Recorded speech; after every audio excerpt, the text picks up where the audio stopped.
Hello, I finished reading Umberto Eco's The Name of the Rose this morning. This is my Everyman's Library edition, which I love.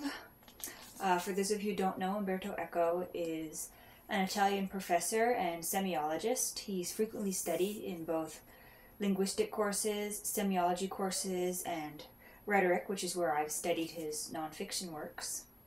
This is arguably his most famous novel. It's the first novel by him that I've read. So The Name of the Rose takes place in the 1300s. We have Brother William, a monk, a former inquisitor, and his novice. The novice's name is Adso. He is our chief narrator in this novel. What we're presented with are William and Adso, and they're headed to a famous abbey in Italy. This abbey is known for its magnificent forbidden library. The library is supposedly the largest in the Christian world, and only the two librarians and the abbot are allowed to access this library, and the library is built like a labyrinth. When Brother William arrives with his novice, there has been a murder, and more murders follow, and it's basically a murder mystery set in the 1300s with a backdrop of theology. This book is very heavy with theology. I kind of glossed over a lot of that stuff because I didn't really understand or care. The Name of the Rose is a great look at both the nature of truth and the nature of literature, the nature of books.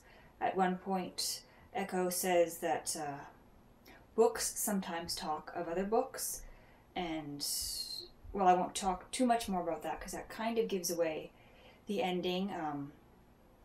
Aristotle's involved in this text. There's a lost work by him. This book is like a slow burn. It's not vastly exciting, it's not fast-paced, but if you read through it bit by bit, it took me about 3 weeks, which is quite a long time for me to be reading one book.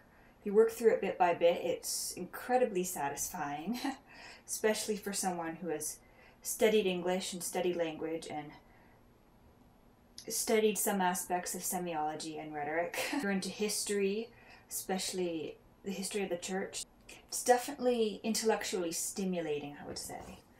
I enjoyed reading through it bit by bit. If you've been following my Twitter account at all, you'll notice that I tweeted a few quotes the other night. Writing is very pleasurable to experience. I'm looking forward to reading more Umberto Eco in the future, and The Name of the Rose is definitely a book that I recommend. So check it out, it's quite good.